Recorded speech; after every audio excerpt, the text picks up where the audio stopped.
ప్రభునామమునకు స్తుతియు మహిమయు కలుగునుగాక. హల్లెలూయా. ప్రార్థన చేసుకుని దేవుని సహాయం అడుగుదాం. తండ్రి అయిన దేవ, పరిశుద్ధుడా, నీకు స్తోత్రాలు. ఈ యొక్క పరిశుద్ధ దినమున నాయన, ఈ పునరుద్ధాన దినమున అయ్యా నీ మందిరములో చేరిన ఆయన ఈ రీతిగా మేమందరం ఆరాధన చేసుకున్నట్టుకు నువ్వు మాకు ఇచ్చిన కృపను బట్టి నీకు వందనాలు. మా ఆయుష్ను పొడిగించినందుకు నీకు వందనాలు. సజీవుల లెక్కలో ఆరోగ్యముతో మేమందరములో పాల్గొనుటకు నువ్వు చూపించినటువంటి తోడ్పాటు నడిపింపును బట్టి మరొకసారి వందనాలు. నీ దాసురాలు అజ్ఞానురాలు బలహీనురాలు, శారీరక మానసిక బలహీనముతో నేను ఉంటున్నాను. నీవు ఎరిగిన దేవుడు అయ్యా. అయితే నాయన, ఈ వాక్యాలను ద్వారా నాతో మాట్లాడము, బిడలతో మాట్లాడమని ప్రార్థిస్తున్నాను. ఈ వాక్య ధ్యానములు నీ యొక్క దృష్టికి, నా మాటలు నీ చెవికి అంగీకారముగా ఉండుటకు నీ కృప దయచేయమని యేసయ్య నామమున అడుగుచున్నాను తండ్రి, ఆమెన్. అయితే ఈ రోజున ప్రత్యేకముగా విమెన్ సండేగా చెప్పబడి ఉన్నది. ఈ యొక్క వాక్య ధ్యానములు అన్నిటిలో కూడా ఒక స్త్రీ కనపడుతూ ఉన్నది. ఎవరో రండి ఆ స్త్రీ? దెబోరా. సువార్త పాఠం మగ్దలేని మరియా ఉన్నది. మిగతా రిఫరెన్సెస్ అన్నిటిలో కూడా స్త్రీలు కనపడుతూ ఉన్నారు. అసలు వీళ్ళందరి గురించి చెప్పడం అనేటువంటిది మామూలు విషయం కాదండి. ఎందుకంటే అద్భుతమైనటువంటి వ్యక్తులుగా వీరుండి, వీరు దేవుని సేవలో బహుబలముగా వాడబడిన వారు. హల్లెలూయా. బహుబలముగా వాడబడినటువంటి వారు. అయితే మొట్టమొదటిగా మనం దెబోరా గురించి మాట్లాడుకుందాం. దెబోరా అనేటువంటిది ఒక ప్రవక్తి. మీ అందరికీ తెలుసు, చాలాసార్లు కూడా వినుండుంటారు. మరలా చెప్తూ ఉన్నాను, స్త్రీలను గనక దేవుడు వాక్య పరిచర్య చేయకూడదు అని అంటే, వాక్య పరిచర్య చేయడానికి కంటే ఇంకా కొన్ని స్టెప్స్ హై ఉండేదేంటి? ప్రవక్తి. మగవాళ్ళను ప్రవక్త అంటారు, ఆడవారిని ప్రవక్తి అంటారు. ప్రవక్తి అంటే అర్థం ఏంటంటే దేవుని యొక్క మాటలు, దేవుని యొక్క ఉద్దేశాలు దేవుని ప్రజలకు దేవుని తరపున తెలియజేసేటువంటి వారు. అంటే వాళ్ళు ఎంత స్థాయిలో ఉన్నారో చూడండి. పాత నిబంధనలో నాకు తెలిసి 3 ప్రవక్తీలు ఉన్నారు. మిరియాము, దెబోరా, మరియు యెషయా గ్రంథములో రాయబడినటువంటి యెషయా భార్య, వీళ్ళందరూ కూడా ప్రవక్తులు. అయితే దేవుడే గనక ఆ పక్షపాతం చూపిస్తే వీళ్ళు ప్రవక్తులు అయ్యేటువంటి వారు కాదు. అందుకనే నేను ఎప్పుడు కూడా ఎవరికైనా నేను చెప్పేది ఏంటంటే, మన సొంతంగా, మన పర్సనల్గా వాక్య జ్ఞానం మనం కలిగి ఉండాలి. నేను అందరూ చెప్పినటువంటి మాటలు యాక్సెప్ట్ చేయనండి. చాలా వాక్యాలు నేను వింటాను, నేర్చుకుంటున్నాను, చదువుతున్నాను. థియాలజీ అయిపోయింది, డాక్టరేట్ అయిపోయింది, కౌన్సిలింగ్ అయిపోయింది, తిమోతి ఎక్స్పోజిటరీ అకాడమీలో సర్టిఫికేట్ ఉంది నాకు, అన్నీ ఉన్నాయి. కానీ still I'm reading. Women ministry చేస్తూ ఉన్నాను నేను. ఎందుకంటే చదవాలి, బాగా చదువుకోవాలి. ఎందుకంటే ఆ జ్ఞానము నాకు కావాలని ఆ తృష్ణ కలిగి నేనున్నాను. అయితే చూడండి దేవుని బిడ్డలారా, దెబోరా గురించి మనం మాట్లాడుతూ ఉండంటే, దేవుడు పక్షపాతి కాదనడానికి ఇదొక నిదర్శనం. ఎందుకంటే దెబోరాకు భర్త ఉన్నాడు, చాలామంది న్యాయాధిపతులు ఉన్నారు. ఎందుకు దేవుడు దెబోరాను ఎంచుకున్నాడు? ఎవరిని చెప్పగలుగుతారా? ఈ విధమైనటువంటి ప్రశ్న నేను ఎందుకు వేస్తానంటే, మీరు కూడా వాక్యం చదువుకుంటున్నప్పుడు ఈ విధమైనటువంటి ప్రశ్న కలిగించే విధముగా చదువుకుంటే మీకు చాలా తెలుసుకుంటారు. వాక్యం, దేవుని యొక్క ఉద్దేశాలు తెలుసుకుంటారు. వాక్య జ్ఞానం మనకు చాలా అవసరం. అంత పెద్ద సేవకులైనా నేను వాక్యాలు వింటూ ఉంటున్నప్పుడు వాళ్ళు కొన్ని కనెక్టివ్గా లేకపోతే గనక నేను వాటిని యాక్సెప్ట్ చేయను. ఎందుకంటే దేనికైనా వాక్య ఆధారమే, దేనికైనా వాక్య ఆధారమే. కనుక మన సొంతము కూడా వాక్య జ్ఞానం మనం కలిగి ఉండాలి. అయితే దెబోరా భర్త ఉన్నాడు, అనేక మంది ఉన్నారు అక్కడ. కానీ దెబోరా అనే దేవుడు ఎందుకు ఎంచుకున్నాడంటే, ఆమె అర్హత కలిగిన ఒక స్త్రీగా దేవాది దేవునికి కనపడుతూ ఉన్నది. మత్తయి సువార్తలో తలాంతుల గురించి మాట్లాడుతూ దేవుడు ఒక మాట అంటాడు, ఎవరి సామర్థ్యము చొప్పున వారికి దేవుడు అనుగ్రహించినట్టు. సామర్థ్యం అంటే అర్థం ఏంటంటే, ఒకళ్ళకి ఎక్కువ ఒకళ్ళు తక్కువగా ఇచ్చేటువంటి దేవుడు కాదు, కానీ సామర్థ్యము చొప్పున దేవుడు ఇస్తాడు. ఈ యొక్క ప్రవక్తిలో, ఈ దెబోరా ప్రవక్తిలో దేవుడు ఆ సామర్థ్యాన్ని చూస్తున్నాడు. అంతే కదా, స్త్రీ కదా, ఆమె కాదు కదా అని అనుకోలేదు దేవుడు. దాని విషయంలోనే మనకు అర్థమవుతుంది దేవుడు స్త్రీలను పురుషులను ఏకరీతిగా ప్రేమించే దేవుడని అర్థమవుతూ ఉంటుంది. అయితే ఈమె చేసినటువంటి అద్భుతమైనటువంటి లీడర్షిప్ అనేటువంటిది చాలా, అసలు లీడర్ అంటే దెబోరా గురించి మనం చెప్పుకోవచ్చు. ఎలాంటి మాటలు బారాకుతో మాట్లాడిందండి. ఏ విధముగా అతడు లోలో ఉన్నప్పుడు, లో అంటే బలహీనమైనటువంటి స్థితిలో శత్రువులు వచ్చి దేవుని స్వాస్థ్యమైన ప్రజల మీదకు వచ్చి యుద్ధాలు చేస్తూ ఉంటే ఎంతగా బారాకుని బలపరిచిందండి. దెబోరా ఒక స్త్రీ అయ్యుండి ఆమె సరళ వృక్షము కింద కూర్చొని ఇరుపక్షాల వారికి న్యాయము చేకూరుస్తూ ఇశ్రాయేలు ప్రజల మీదకి యుద్ధము వస్తున్నటువంటి పరిస్థితులలో నువ్వేం పర్వాలను నిలబడు, దేవుడే మిమ్మలను గెలిపిస్తాడు అనేటువంటి అద్భుతమైనటువంటి ఎంకరేజ్మెంటు అక్కడ దెబోరా చేసింది. ఒకసారి చూద్దామండి, న్యాయాధిపతులకు వెళ్దాం. న్యాయాధిపతులు 4వ అధ్యాయం 4వ వచనం నుంచి. ఇశ్రాయేలులకు ఏముందంటండి? న్యాయాధిపతిగా ఉన్నది. న్యాయాధిపతి అంటే అర్థం ఏంటి? న్యాయమునకు అధిపతి. ఈ యొక్క దెబోరా మరి అద్భుతముగా న్యాయాధిపతిగా ఉండడమే కాదు, ఆమె ఒక లీడర్గా ఉన్నది, జడ్జిలాగా ఉన్నది, ఇతరులను బలపరిచేటువంటిదిగా ఉన్నది. బలహీనమైనటువంటి స్థితిలో ఆ బారాకు ఉంటే ఏమంటుందండి? చూద్దాం ఒక్కసారి. న్యాయాధిపతులు 4వ అధ్యాయంకి వెళ్దాం. 14వ వచనం చదవండి. దెబోరా లెమ్ము అని అంటే ఇక్కడ అర్థం చేసుకోండి, దెబోరా ఏమన్నది అని అర్థం. అంతేగాని దెబోరా పర్సనల్గా లెమ్ము అని కాదు. దెబోరా బారాకుతో అంటున్నటువంటి మాట. ఇక్కడ గీత ఉందో చూసుకోండి. దెబోరా అప్పుడు ఏముందంటే, లెమ్ము, సీసెరాను నీ చేతికి అప్పగించిన దినమిదే. ఈ రోజున నీ చేతికి దేవాది దేవుడు సీసెరాను అంటే నీ శత్రువును నీ చేతికి అప్పగిస్తున్నాడు. ఎలా తెలిసింది ఈమెకి? ఎలా తెలిసిందంటే అంతకుముందు ప్రభు సన్నిధిలో కూర్చుంది. హల్లెలూయా. అది రాయబడలేదు, కానీ మనం సత్యం వెనక భాగం గురించి మనం ఆలోచిస్తే మనకు అర్థమవుతుంది. ప్రార్థన చేసి ఉంటుంది సీసెరా గురించి కానీ, మరి బారాకు ప్రత్యేకముగా బారాకు గురించి కానీ ప్రార్థన చేసి ఉంటుంది. ప్రభువా, బారాకు బలహీనుడై ఉన్నాడు, మానసికముగా కృంగిపోయి ఉన్నాడు. నేను గెలవగలనా యుద్ధాన్ని? నేను వెళితే నేను చచ్చిపోతానేమో, నా ప్రజలు చచ్చిపోతారేమో, రకరకాలైనటువంటి ఆలోచనలు ఈ బారాకు మనసులో ఉన్నాయి. మనకు కూడా ఎవరైనా సొంత వాళ్ళు హాస్పిటల్లో అడ్మిట్ అయ్యి కొద్ది సీరియస్ కండిషన్లో ఉంటే ఎంత ఆలోచనలు వస్తాయండి మనకి. బతుకుద్దా, చచ్చిపోద్దా, పెరాలసిస్ వచ్చేస్తుందా, షుగర్ డౌన్ అయిపోయి కోమాలోకి వెళ్ళిపోద్దా, హార్ట్ అటాక్ వచ్చేస్తుందా, ఈ రకమైనటువంటి ఆలోచనలు మనిషిగా వస్తూ ఉంటాయి బలహీనమైన పరిస్థితులలో. హాస్పిటల్లో బాగాలేదు కండిషన్, డాక్టర్ చెప్తే మనం 10 రకాలుగా ఆలోచన వెళ్ళిపోద్ది. ఎందుకంటే బలహీనమైనటువంటి హృదయం వచ్చేసింది అక్కడ. మానవ రీతిగా బలహీన పడిపోతూ ఉంటాం.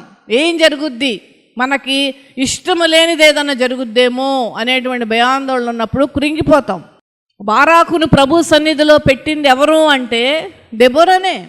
బారాకు యొక్క బలహీనమైనటువంటి స్థితిని గురించి చెప్పింది ప్రభుకి ఎవరంటే దెబోరానే. ఎందుకంటే అంతకుముందు పైన చూస్తే ఏమన్నాడండి? చిన్న పిల్లోళ్ళలాగా కనపడతాడు. ఆ మాటను చూసి ఆ చదివితే వాక్యము చిన్న పిల్లోళ్ళలాగా కనపడతాడు బారాకు. చదువుదామండి ఒకసారి. అదే అధ్యాయం 8వ వచనం చదవండి అమ్మా.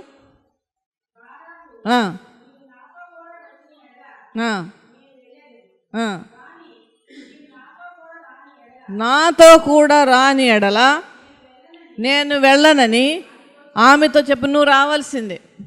తల్లులైనటువంటి మీ అందరికీ మీ కొడుకో మీ కూతురో చిన్నతనములో బయటికి వెళ్ళడానికి, చీకట్లో బయటికి వెళ్ళటానికి మిమ్మల్ని అమ్మ నువ్వు రామ్మ, నన్ను సహాయం చేయమ్మ, నా చేయి పట్టుకు నువ్వు నాతో కూడా రామ్మ అనేటువంటి జ్ఞాపకం చేసుకోండి ఒకసారి. అలాగే కనపట్టలేదా? మన బిడ్డలు చిన్నతనములో చీకటిని చూసి భయపడతాం, లేదంటే కుక్కలను చూసి భయపడడం, లేదంటే పెద్ద శబ్దం వస్తే ఎలా వచ్చి మన దగ్గర హత్తుకుపోయి అమ్మ నువ్వు రా అమ్మ అక్కడ ఏంటో శబ్దం వినపడుతుందని పిల్లలు ఎలా అడుగుతారు. అదే విధముగా ఇక్కడ బారాకు ఒక చిన్న పిల్లవాడులాగా ఉండి ఏమంటున్నాడండి దెబోరాతో? నువ్వు రా, నాతో పాటు రా. ఒకవేళ నువ్వు గనక రాను అనేటువంటి నిర్ణయం తీసుకుంటే నేనైతే వెళ్ళను. చిన్నపిల్లవాళ్ళకి కనపడుతున్నాడు. మళ్ళీ చదువుదాం చూడండి ఇక్కడ. నీవు నాతో కూడా వచ్చిన ఎడల నేను వెళ్ళేదను, కానీ నీవు నాతో కూడా రాని ఎడల నేను వెళ్ళనని ఆమెతో చెప్పాను. ఈ వాక్యం చదువుతుంటే మనకేం జ్ఞాపకం వస్తుంది? ఇంత పెద్ద పోరాటాన్ని నేను ఎలా చేయాలంటే దేవుడు ఏమన్నాడు? నా సన్నిధి నీకు తోడుగా వచ్చును అని అన్నాడు. మళ్ళా ఇజ్రాయేల్ ప్రజలు బాగా తెలియగలిగిన వారండి. అందుకనే మోషే ఏమంటున్నాడంటే మళ్ళీ పక్కన తర్వాత వాక్యాలలో, నీ సన్నిధి నాతో వస్తున్నావు కదా, నువ్వు వస్తున్నావా, నీ సన్నిధి నాతో వస్తుందని కన్ఫర్మేషన్ చేసుకుంటాడు. తర్వాత చదువుకోండి ఇంటికి వెళ్ళిన తర్వాత. ఇక్కడ కూడా బారాకు నువ్వు గనక రాకపోతే నేను మాత్రం వెళ్ళను అనేటువంటి మాట పలుకుతున్నప్పుడు అక్కడ దెబోరా ఒక ప్రవక్తిగా, ఒక న్యాయాధిపతిగా, ఒక అధిపతిగా అర్థం చేసుకుంది బారాకును. ఎందుకు అర్థం చేసుకున్నది అని అంటే ఆమె ఆత్మలో ఎవరున్నారండి? పరిశుద్ధాత్మ దేవుడు ఉన్నాడు. పరిశుద్ధాత్మ దేవుడు మనస్సులో ఉంటే ఇతరుల బాధలను అర్థం చేసుకునేటువంటి వారుగా ఉంటారు. ఎవరైనా సరే, మన ఇంటి పక్క వాళ్ళవని, మనతో పాటు పనిచేసే వాళ్ళవని, మన ఇంట్లో అద్దెకున్నటువంటి వారవని, మన ఆటోలో షేర్ ఆటోలో వెళ్తున్నప్పుడు మన పక్క వాళ్ళవనివ్వండి, అర్థం చేసుకోగలుగుతాం కష్టంలో ఉంటే. అది దేవుని ఆత్మ ప్రకారము చేసేటువంటి పనులు. ఈ మాట అన్నప్పుడు వెంటనే తర్వాత మనం ఇందాక చదువుకున్న వాక్యములో మనకు అర్థమవుతూ ఉన్నది ఏమనగా, నువ్వు వెళ్ళు, పోట్లాడు, నీ చేతికి నీ శత్రువులను దేవుడు అప్పగించబోతూ ఉన్నాడు. ఎంత కాన్ఫిడెన్స్ బిల్డ్ చేస్తుందో చూసారండి. లీడర్ అంటే అర్థం ఏంటంటే ఇతరులను బలపరచుట, ఇతరులను ఉన్నటువంటి ఆ క్వాలిటీస్ని ఐడెంటిఫై చేయుట, వాటిని షైన్ చేసుకోవడానికి వాళ్ళకు ప్రోత్సాహం ఇచ్చుట. ఎంత అద్భుతమైన లీడర్షిప్ ఈమెలో కనపడుతూ ఉన్నదో చూడండి. తర్వాత చూడండి, దెబోరా లెమ్ము, యెహోవా సిసెరాను నీ చేతికి అప్పగించును. ఎంత కాన్ఫిడెన్స్తో చెప్తుందో చూడండి. నీ చేతికి సిసెరాను దేవుడు అప్పగించబోతూ ఉన్నాడు. అంతకుముందు దేవుని సన్నిధిలో సమయం గడిపినటువంటి వ్యక్తి.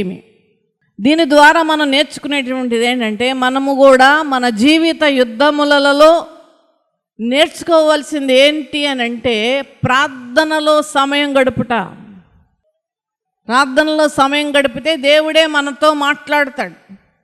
లేదంటే మంచి ప్రార్థనా పరులకు చెప్తే మన యొక్క బాధను వాళ్ళు కూడా మన గురించి ప్రార్థన చేస్తారు. మీ సేవకులు అవనివ్వండి, మీ సేవకుల కుటుంబం అవనివ్వండి, మంచి ప్రార్థనా పరులు అవనివ్వండి. కానీ మనం ఏంటంటే మనుషులకు చెప్పడానికే ఇష్టపడతాం. ఈ యొక్క సమస్యలో దెబోరాకు కూడా కొద్దిగా మనసులో ఉండి ఉంటుంది అంతకుముందు వరకు. కానీ ఎప్పుడైతే దేవుని సన్నిధిలో కూర్చుని ప్రార్థన చేసిందో, అదైతే రాయబడలేదు కానీ మనం అర్థం చేసుకోవాలి. వాక్య వెనక భాగాన్ని ఎప్పుడు కూడా కొన్నిసార్లు మనం ఆధారంగా తీసుకోవాలి. ఎప్పుడైతే దేవుని సన్నిధిలో, ఎందుకంటే ప్రవక్తలు ఎప్పుడూ కూడా దేవుని సన్నిధిలో సఫిషియంట్ టైం గడిపేటువంటి వారు, వాళ్ళనే ప్రవక్తలు అంటారు, ప్రవక్తలు అంటారు. అప్పుడు దేవుడు ఖచ్చితంగా ఏమో చెప్పుంటాడు, ఏమంటే నువ్వు బారాకుకి ధైర్యం చెప్పి పంపించు, గెలిపించేటువంటి వాడను నేను ఉన్నాను, ఉన్నవాడు అనువాడునైన దేవుడు నేను ఉన్నాను. ఆ యుద్ధం ఆయన చేయవలసిన పని లేదు, ఆయన నిలబడితే చాలు నేను గెలిపిస్తానని దెబోరా చెప్పినప్పుడు, దెబోరా అదే మాటలను దాదాపు కొంచెం మూసలో వేసి ఒక షార్ట్ ఫామ్లో చెప్తూ ఉన్నది. ఏమనగా, లెమ్ము, యెహోవా సిసెరాను నీ చేతికి అప్పగించిన దినమిదే. ఈ రోజునే దేవుడు నీ యొక్క చేతిలో ఆ సిసెరాను పెట్టబోతూ ఉన్నాడు. ఎంత అద్భుతమైనటువంటి మాట అండి. ఇక్కడ దేవుడు పలకట్లేదు కానీ దేవుని మాటలు దెబోరా పలుకుతూ ఉన్నది. ఎంత లోలో ఉన్నటువంటి మనిషి, నువ్వు రాకపోతే నేను వెళ్ళను. ఒక స్త్రీని అడుగుతున్నాడు, ఒక పురుషుడు ఒక స్త్రీని అడుగుతున్నాడు, ఏమని, నీవు రాకపోతే కనుక నేను వెళ్ళను, నా వల్ల కాదు, అది ఏమైనా సరే, యుద్ధం ఓడిపోను, నాకు తెలియదు, నేను పారిపోతాను. ఈ చేతికి ఈ రోజున దేవాది దేవుడు సిసెరాను అప్పగించబోతూ ఉన్నాడు. అసలు ప్రవక్తల మరి యొక్క ముఖ్యమైన పని ఏంటంటే జరగబోయేటువంటిది చెప్పేటువంటి వారు. అయితే న్యాయాధిపతిగా, లీడర్గా శ్రీ చెప్తున్నటువంటి మాట, బలహీనమైనటువంటి పరిస్థితులలో బలపరుస్తూ నీ చేతికి ఈ రోజే మళ్ళీ రేపు కాదు, ఈ రోజే నీ చేతికి అప్పగిస్తున్నాడు. నువ్వు చేయవలసిందల్లా ఏంటంటే నువ్వు నిలబడంతే. యుద్ధము దేవుడు చేస్తాడు. ప్రభునామన మహిమ కలుగును గాక. ఇక్కడ చూడండి, నీ చేతికి అప్పగించిన దినం ఇదే, యెహోవా నీకు ముందుగా బయలుదేరును కదా.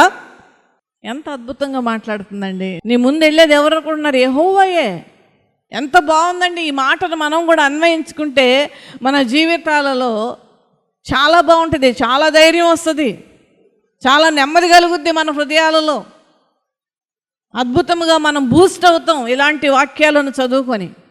ఎప్పుడో జరిగినటువంటి ఈ విషయాలు ఈ రోజున కూడా మరి మనం వాక్యాలను ధ్యానం చేస్తున్నామంటే అర్థం ఏంటంటే, ఆ వాక్యాలను మనం చూసుకొని, ఆ వాక్యాలను విని దేవుని యొక్క ఉద్దేశము సంగ్రహించి మనము కూడా ఉత్తేజపరచబడాలి. అంతేగాని విని వెళ్ళిపోవడం కాదండి.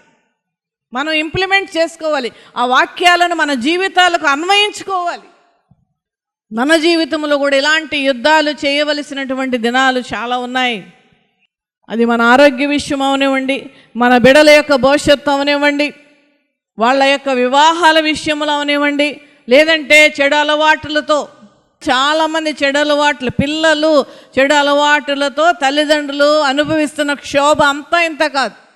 ఇలాంటి పరిస్థితులలో దేవుని యొక్క సహాయమును అడిగి ఆ యొక్క బిడ్డల గురించి బలమైనటువంటి ప్రార్థనలు చేసి వారిని మార్చగలిగేటువంటి పరిస్థితులు దేవుడు మన ముందు ఉంచబోతూ ఉన్నాడు.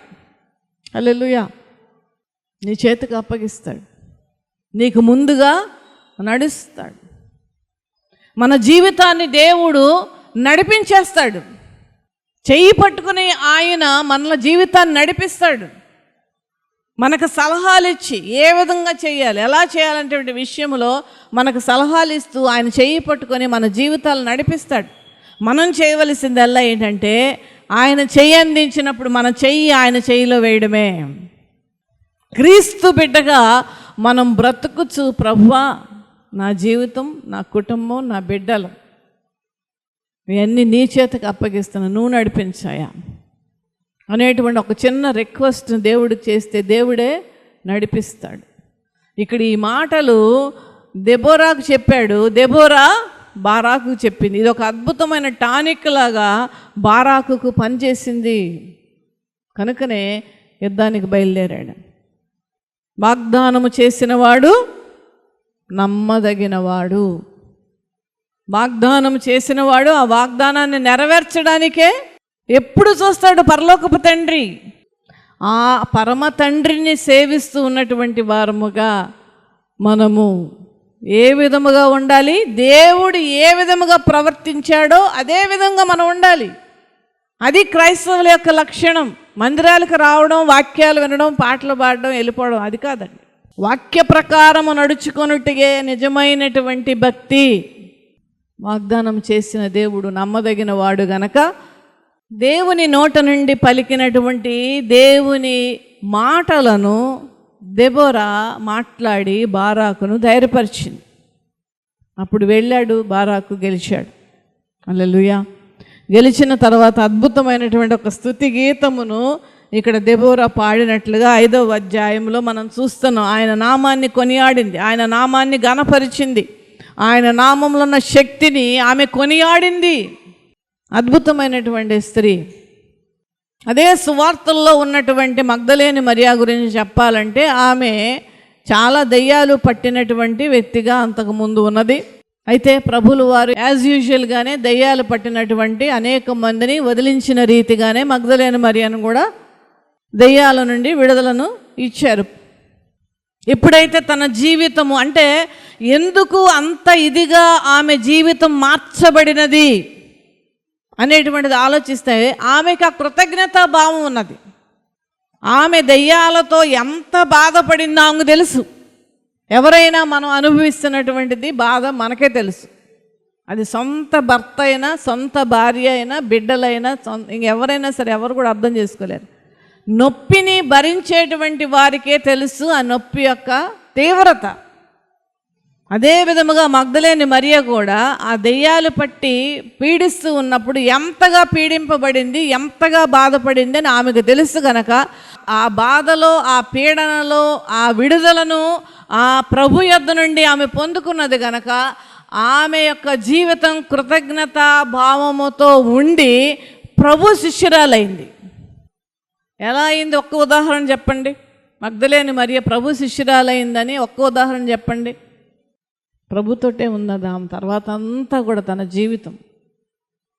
ఈస్టర్ పండుగ రోజున ఏం చెప్పుకుంటాం మనం? ఎవరు వచ్చారు మొట్టమొదటగా? కొంతమంది పిచ్చి మాటలు పలుకుతూ ఆడవాళ్ళకి చెప్తే తొందరగా స్ప్రెడ్ అవుద్దని ఆడవాళ్ళకి చెప్పారని చెప్పిన మాట నేను విన్నాను. స్త్రీకి దేవుడు ఎందుకు చెప్పాడు అనేటువంటిది, ఎందుకంటే స్త్రీ ఏం చేసిందంటే ఆ మగ్దలేని మరి ఏం చేసింది? ఆమె తెల్లవారుజామున సుగంధ పరిమళాలు కొనుక్కొని, అంటే ఆమెకు తిరిగి లేస్తాడని ప్రభువు తెలియదు. అర్థం చేసుకోండి వాక్యాన్ని. ప్రభు తిరిగి లేస్తారనేటువంటిది మగ్దలేని మరియకు తెలియదు. ఆ సుగంధ ద్రవ్యాలు తెల్లవారుజామున కొనడానికి వెళ్ళటానికంటే ఆ తెల్లవారుజామున షాపులు ఉండవు. ఉంటాయా? షాపులు ఉండవు. అంటే ప్రభు చనిపోయిన తర్వాత కూడా ప్రభు గురించి ఎంత ఆలోచిస్తుంది, ప్రేమిస్తుంది గనకనే ముందుగానే ఆ సుగంధ ద్రవ్యాలు కొనుక్కొని వెళ్ళింది. వెళ్ళి శిష్యులు ఏం చేశారు? చచ్చిపోయాడు, ఇంకా అంతే అయిపోయింది యేసు ప్రభుల వారి స్టోరీ అన్న ఒక మైండ్ రిలాక్సేషన్తో శిష్యులు గడుపుతూ ఉండంటే ఈమె సమాధి దగ్గరికి వెళ్ళింది. వెళ్ళి ఏడ్చింది, నా ప్రభువుని ఎవరో ఎత్తుకుని వెళ్ళిపోయారని. ఆమె అక్కడే కూర్చుని ఉన్నది గనక ఎవరైతే ముందు కూర్చుంటారో, ఎవరైతే ఆ యొక్క సమాధి పరిసర ప్రాంతాలలో దగ్గరగా ఎవరుంటారో వాళ్ళకే కనపరుచుకుంటారు ప్రభు. అంతే కదండి. నువ్వుగా తప్పుకో వేరే వాళ్ళకి కనపడాలన్నాడు దేవుడు. అంతేకాని ఆమె విస్తారంగా ప్రేమించిందని వాక్యం చెప్తూ ఉన్నది. విస్తారముగా ప్రేమించి, అందుకనే మగ్దలేని మరియకు ఆయన మహిమ శరీరము ఆయన కనపరుచుకున్నారు. ఆ తర్వాత ఈమె ఎంతో సేవ చేసింది. అందుకనే ఫిలిప్పీలు రాసినటువంటి పత్రికలో వాక్య భాగములో ఉన్నది, అక్కడ స్త్రీలు కొంతమంది ఉన్నారు. ఆ స్త్రీలు ఏం చేశారండి? సహకారులుగా ఉన్నారు. దేంట్లో సహకారులుగా ఉన్నారు? దేవుని సేవలో ఉన్నారు సహకారులు. దేవుని సేవ అంటే పులిహార వడ్డించడం, కుర్చీలు సర్దడం, పెరుగు పచ్చళ్ళు ఉల్లిపాయలు తక్కువైతే కోసేయడం, ఇవి అనుకుంటారు చాలామంది. అవి కూడా సేవేనండి, కాదంటలేదు నేను. కానీ ఇక్కడ రాసినటువంటి పత్రికలో చెప్పబడిన స్త్రీల గురించి సహకారులుగా ఉన్నారంటే అన్నిట్లోనూ అపోస్తలుడైన పౌలు అవనివ్వండి, ఆయన శిష్యులు అవనివ్వండి, తిమోతి అవనివ్వండి, బర్నబాస్ అవనివ్వండి, చాలామంది ఉన్నారు. వీరందరూ ఎక్కడ సేవ చేస్తుంటే అక్కడ వీళ్ళు వెళ్ళి వాళ్ళకు అక్కడ ఉండవలసిన పనులన్నిటిలో కూడా సహకారులుగా ఉన్నారు. వీళ్ళంటే ఓపెనింగ్ ప్రార్థనలు చేశారు, వీళ్ళంటే సువార్తను ప్రకటించారు, వీళ్ళ డబ్బులను ఖర్చు పెట్టారు. నేను రోమిలు రాసినటువంటి పత్రిక 16వ అధ్యాయంకి వెళ్ళిపోతే చాలామంది స్త్రీలు ఉన్నారు. వాళ్ళు ఏ విధముగా పౌలుకు సహకరించారో అక్కడ అర్థమవుతుంది. అద్భుతంగా రాస్తాడండి. అయితే స్త్రీలందరూ కూడా రోమిలు రాసినటువంటి పత్రిక 16వ అధ్యాయము మొదటి నుంచి చివరి వరకు చదవవలసిందిగా మనం చేస్తున్నాను. ఎంతమంది స్త్రీల గురించి అపోస్తలుడైన పౌలు ఎంత గొప్పగా చెప్పాడో. ఇవన్నీ కూడా సహకారులుగా అంటే అర్థం ఏంటంటే వాళ్ళు సువార్త పనిలో సహకారులుగా ఉన్నారు. ఈ రోజుల్లో కావాల్సింది అదే అండి దేవుని బిడ్డలారా. ఈ రోజుల్లో సువార్త పనిలో మనందరం సహకారులుగా ఉండాలి. నీ యొక్క స్నేహితుడవని, ఇంటి పక్క వాళ్ళవని, బంధువులవని, ఇంకోళ్ళవని వాళ్లకు యేసు ప్రభువే నిజమైన దేవుడు అని చెప్పడమే సువార్త. నువ్వేదో నాలాగా ఇట్లా మైకులు పెట్టుకొని చెప్పాల్సిన పని లేదు. నేను ఎక్కడికి వెళ్ళినా సువార్త ప్రకటిస్తానండి. తంపడేటి చెనక్కాయలు వెళ్ళేటువంటి వాళ్ళను ఆ స్త్రీనో పురుషుడో వెళ్తుంటే పిలుస్తా. ఏంటి బాబు ఏంటి, పేరేంటి అన్నీ నెమ్మదిగా అడుగుతుంటాను. అడిగితే చెప్తా ఉంటారు. మందిరానికి వెళ్తున్నావా అడుగుతాను, లేదండి వెళ్ళమండి. కానీ దేవుడు గొప్పవాడండి ఆయన అంటారు కొంతమంది. వెళ్ళయ్యా మందిరానికి వెళ్ళు, ఆదివారం కొంచెం సేపు వెళ్ళేసి ప్రార్థన చేసుకో, నీకేం కష్టం ఉందో దేవుడు వింటాడు కదా, వినే దేవుడు కదా ఆయన. నువ్వు వెళ్ళు, నీ చెప్పుకో, నీ కష్టం ఏంటో, నీ భార్య గురించి చెప్పుకో, నీ బిడ్డల గురించి చెప్పుకో, నీ వ్యాపారం నీరసనకాయల వ్యాపారం బాగుండాలని చెప్పుకో అని ప్రేమగా చెప్తే అదే సువార్త అండి. అప్పుడు ఒకవేళ పని చేయకపోవచ్చు, కానీ తర్వాత సువార్త అనేటువంటిది ఒక జీవము కలిగినది, ఒక శక్తి కలిగినది, వెలుగులో నడిపించేది కనుక అది ఖచ్చితంగా పనిచేస్తుంది ఎప్పటికైనా. ఎవరు కనపడినా నేను సువార్త ప్రకటిస్తాను. నిన్న కూడా వాకింగ్కి వెళ్తా ఒకళ్ళు ప్రార్థన చేయమని అంటే అన్యులు వాళ్ళు ప్రార్థన చేయమన్నారు. అమ్మ వర్షాకాలం వస్తుంది, చాలా కష్టపడి డబ్బులు సంపాదించి మేము స్లాబ్ వేసుకుంటున్నాం, ప్రార్థన చేయమని కౌరు పంపించారు. నేను వెళ్ళి తర్వాత అన్నాను, చూసావా ప్రభు ఎంత గొప్పవాడో, మీ గురించి ప్రార్థన చేస్తే ఆయన ఆలకించాడు. మీ ఇంత పెద్ద నిన్న జరిగిన వర్షం కనుక మీరు స్లాబ్ వేసుకుంటున్నప్పుడు వస్తే మీ స్లాబ్, మీ కష్టం, మీ డబ్బులన్నీ ఇదైపోయేది. ఎంత ప్రేమ కలిగిన దేవుడో చూసావా. మీ మనస్సును గమనించి ఆయన ఆ స్లాబ్ వేయడానికి చక్కగా దేవుడు సహాయం చేశాడంటే అవునమ్మా అవునమ్మా అవునమ్మా నన్ను అంటే నేను ఎలా చేస్తున్నానో మీకు కూడా ఆ విధంగా మీరు కూడా అలా చేస్తున్నటువంటి వారు కొంతమంది ఉండొచ్చు. సహకారులుగా ఉండడం అంటే అదేనండి దేవుని బిడ్డలారా. దేవుడు మనకి ఇచ్చినటువంటి వాక్యాలు అనేక మంది స్త్రీల గురించి రాయబడి ఒక మాట, ఆ సహకారుల పేర్లు దేనిలో రాయబడి ఉందండి అంటండి, జీవ గ్రంథములో వ్రాయబడి ఉన్నాయి. ఎంత అద్భుతం అండి. ఈ పరిశుద్ధ గ్రంథములో ఈరోజు రాయబడినటువంటి సువార్తల్లో ఉన్నటువంటి అనేక మంది స్త్రీలతో పాటు జీవ గ్రంథములో సువార్త పనిలో సహకారులుగా ఉన్నటువంటి వారి పేర్లు వ్రాయబడతాయి అంట. ఇంతకంటే పెద్ద రివార్డ్ ఏముందండి. కనుక పురుషులైనా స్త్రీలైనా వాక్య సహకారములో మీరు కూడా పాలిభాగస్తులై మీరు పొందిన రక్షణను బట్టి ఈ బారాకు దగ్గర ఏ విధముగా దెబోరా బలపరిచి దేవుని యొక్క ప్రజలను రక్షించిందో, మగ్దలేని మరియా సువార్త పనిలో ప్రభువుతో ఎలాగ సహకరించిందో, రోమిలు రాసినటువంటి 16వ అధ్యాయంలో ఉన్న స్త్రీలు ఏ విధముగా పౌలు ప్రశంసించాడో ఆ విధముగా మనమందరము కూడా క్రీస్తు పనిలో సహదాసులుగాను సహకారులుగాను ఉండాలని నా మనవి. మరి అటువంటి కృప దేవుడు మీ అందరికీ అనుగ్రహించునుగాక. ఆమేన్. సందేశం విని మీరు ఆత్మీయంగా బలపరచబడ్డారని మేము విశ్వసిస్తున్నాము. మీ ప్రార్థన అవసరతలు ఏమైనా ఉన్నాయడలా మాకు తెలియచేయండి. మా ప్రార్థనా బృందం మీ కొరకు ప్రార్థించదము. మీ వ్యక్తిగత కుటుంబ సమస్యలకై దైవజనురాలు ప్రభు పేరిట ప్రత్యేకంగా ప్రార్థించి మీకు సలహాలు అందించెదరు. దేవుడు మిమ్మల్ని దీవించునుగాక.